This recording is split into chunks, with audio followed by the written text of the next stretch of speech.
Bonjour à tous. Ce podcast s'intitule « En quête de liberté ». Toute ma vie d'enfant, d'adolescente et d'adulte, j'ai cherché à être libre et à exister. Avec le recul et le regard que je porte aujourd'hui sur ma vie, je vois et j'ai conscience de tous les nuages qui obscurcissaient le ciel de ma vie. Aujourd'hui, je vois et j'ai conscience de toutes les forces et de toutes les ressources que j'ai mobilisées au plus profond de moi pour parvenir à être libre et à exister. Je vois et j'ai conscience des entraves et des chaînes dont je me suis libérée, les masques et la carapace que j'ai revêtus pour pouvoir jouer les rôles de ma vie, que j'ai laissées tomber et ouvertes pour retrouver ma vraie nature, les mécanismes de défense que j'ai utilisés pour me protéger et me frayer un chemin dans ma vie. Je vois et j'ai conscience de la profonde blessure d'enfant que j'ai projetée à l'extérieur de moi, dans mes relations avec les autres et avec les animaux, pour pouvoir la soigner, si ce n'est la guérir, pour apprendre et grandir. Aujourd'hui, je vois et j'ai conscience de tous les cadeaux que cachaient les épreuves de ma vie. Aujourd'hui, je suis en paix. Mon ciel est bleu et lumineux. J'accepte que quelques petits nuages le traversent encore parfois, et aujourd'hui, ces nuages me font sourire. J'ai conscience que ma liberté reste conditionnelle à plusieurs endroits de ma vie. Aujourd'hui, j'accepte ces conditions et elles ne me font plus souffrir, car je sais que lorsque je les vis, je suis en train d'apprendre et de grandir. C'est pour moi le chemin du développement personnel que nous faisons tous inconsciemment, puis en conscience. Je remercie la vie et tous mes animaux pour toutes les épreuves qu'ils m'ont proposé de vivre et que nous avons traversées ensemble, car aujourd'hui je sais que ces épreuves m'ont toutes fait grandir et m'ont permis de répondre aux 2 questions existentielles qui me taraudaient l'esprit depuis que j'étais toute petite. Qui suis-je ? Quel est le sens de ma vie ? Avec le recul et le regard que je pose aujourd'hui sur ma vie, je vois tous les gros nuages noirs qui cachaient mon ciel. Je vois au travers de toutes mes expériences le besoin profond de liberté que je cherchais à tout prix à combler et que j'ai manifesté dans ma vie. Lorsque j'étais enfant et adolescente, j'ai cherché la liberté en m'échappant de ma famille dysfonctionnelle où je ne trouvais pas ma place et surtout où je ne trouvais pas la sécurité dont j'avais tant besoin. Chaque fois que je le pouvais, à pied, à vélo, puis ensuite en mobilette, je partais vers mon échappatoire, mon refuge, mon autre vie. C'était l'écurie, où j'y retrouvais les chevaux. Là-bas, je me ressourçais, je respirais, je reprenais des forces, je m'évadais en balade à cheval ou dans les prés au milieu du troupeau. Avec les chevaux, je me sentais exister, je me sentais vivante. Je puisais auprès d'eux l'amour, l'attention, la complicité et la confiance qui me manquaient tant. Ils m'ont appris à être, à rester humble, à être moi-même. Auprès d'eux, j'ai compris que je ne pouvais pas me mentir. Aujourd'hui, je vois et j'ai conscience qu'en me fondant dans la masse et en jouant au caméléon, surtout durant mes études, inconsciemment j'avais cherché à me faire oublier et surtout que l'on me fiche la paix. Ma blessure d'enfant était béante et je fonctionnais au travers de mes mécanismes de défense. Je vois à quel point les chevaux m'ont permis de m'engager, de garder mon cap et de persévérer. Mon objectif était mon seul but de vie, avoir mes diplômes, décrocher un job et avoir mes chevaux. Durant ces 6 années d'études, mon échappatoire a été mon rêve de chevaux à la maison. Je me suis interdit tout contact avec les chevaux. Je ne suis pas retournée à l'écurie et j'ai coupé les ponts avec tous mes amis cavaliers car je voulais résister à toutes les tentations d'abandonner mes études et tenir le coup pour décrocher mes diplômes le plus vite possible. À l'époque, je pensais que les diplômes étaient la clé de ma liberté future. Durant cette période, la vie m'a proposé une grande épreuve. Alors que je souffrais d'avoir encore, à 20 ans, un peu d'acné sur le visage, la dermatologue qui me suivait m'a prescrit un traitement au Roaccutane. traitement n'existe plus en France depuis, du fait de ses effets secondaires. Durant plus de 6 mois, mon visage a été véritablement un vrai champ de mine, complètement défiguré des boutons d'acné, énormes et purulents, que je ne pouvais pas cacher. À l'époque, j'étais en faculté de droit. Chaque jour, je devais aller suivre mes cours en amphithéâtre et devais m'exposer à des centaines de regards. Durant plus de 6 mois, alors que je ne voulais pas être vue par les autres, j'ai été complètement dévisagée. Les effets du traitement m'ont exposée aux yeux de tous comme une bête de foire. J'ai beaucoup souffert du regard des autres à cette époque. Je lisais du dégoût, de l'horreur, de la peur dans leurs yeux. Ils s'éloignaient de moi comme on s'éloigne d'une pestiférée. Aujourd'hui, je vois la projection au travers de cette expérience de vie, si douloureuse pour moi. Aujourd'hui, je vois aussi à quel point cette expérience m'a endurcie pour la suite, car malgré ce que je pensais être à l'époque de l'adversité, j'étais restée en vie et j'avais continué ma route. Alors que je n'osais jamais rien dire, j'avais jamais rien demandé, j'avais pris de l'assurance dans mes relations avec les autres.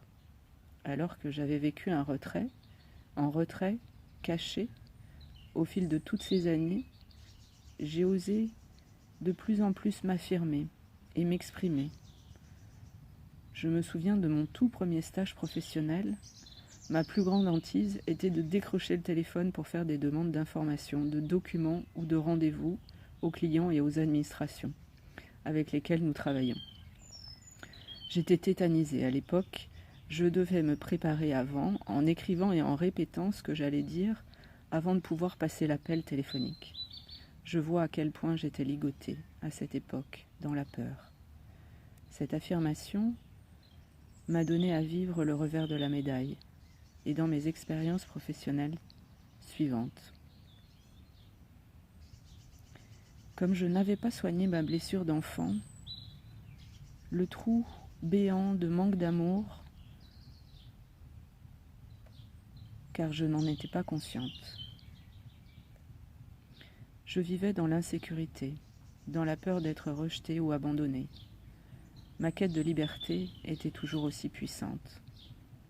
Dans ma vie professionnelle de juriste, je suis partie en guerre en m'opposant, parfois violemment, à toute forme d'autorité, de dominance, de hiérarchie, et en me posant en défenseur des droits, de ceux que je pensais être des faibles, des nécessiteux, de la veuve et de l'orphelin, ne supportant aucune forme d'injustice, de maltraitance et de dépendance.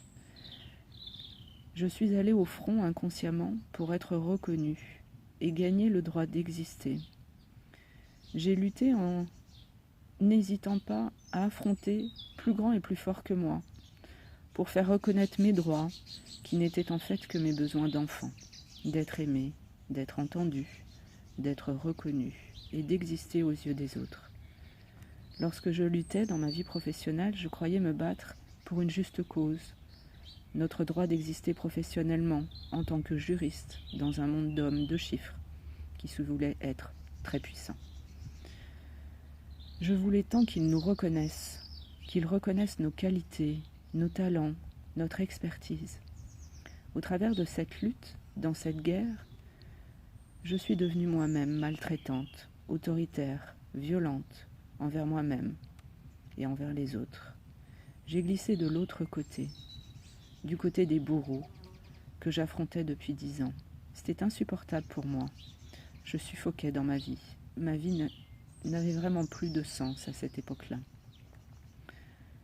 Je n'ai pas gagné ce que je cherchais. Je me suis épuisée dans ce combat. J'ai perdu mes forces, l'assurance que j'avais eu tant de mal à construire et surtout je me suis perdue moi-même. Je ne me reconnaissais plus. Qui étais-je devenue ? Quel était le sens de ma vie ? Aujourd'hui, je vois à quel point ces réactions disproportionnées avaient leur source dans ma blessure d'enfant non révélée, non soignée, et dans le mal-être dans lequel elle me tenait enfermée. Cette expérience m'a beaucoup appris sur moi et sur les autres. Je vois maintenant toute la souffrance qui s'exprime à travers ces comportements.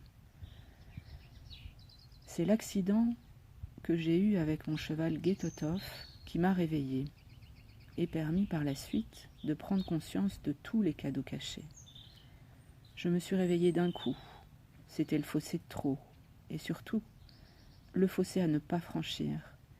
Guetotov s'y était opposé de toutes ses forces, et finalement, je suis convaincue qu'il nous a sauvés tous les deux d'une mort certaine. La métaphore orientale de la calèche, pour illustrer ce chemin de vie, le chemin de vie, m'a permis de comprendre.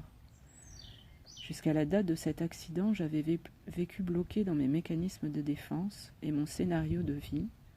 Je jouais et rejouais sans cesse les mêmes scènes, répétais les mêmes schémas, sans en être consciente, dans ma vie amoureuse et professionnelle. Après cet accident, ma vie a commencé à se transformer.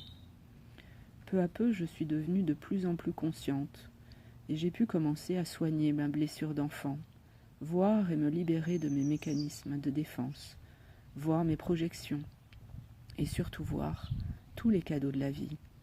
Au fil des années, j'ai réappris à vivre en intégrant ce que j'étais moi-même. J'ai apaisé la relation avec moi-même, j'ai commencé à m'aimer. Tout ce travail que j'ai fait pour moi, je l'ai dédié aux autres, en accompagnant toutes les formes de dépendance avec mes animaux. En 2020, alors que je pensais en avoir fini avec ce schéma de lutte pour mes libertés, la crise sanitaire est survenue et a réveillé en moi la colère que j'avais contenue pendant 43 ans. J'étais face à la plus grande autorité qui soit, l'État, le chef d'État.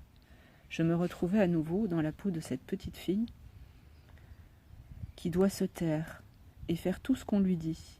J'ai été profondément bouleversée par ce retour à la case départ, car je pensais avoir intégré et fait la paix avec ce passé.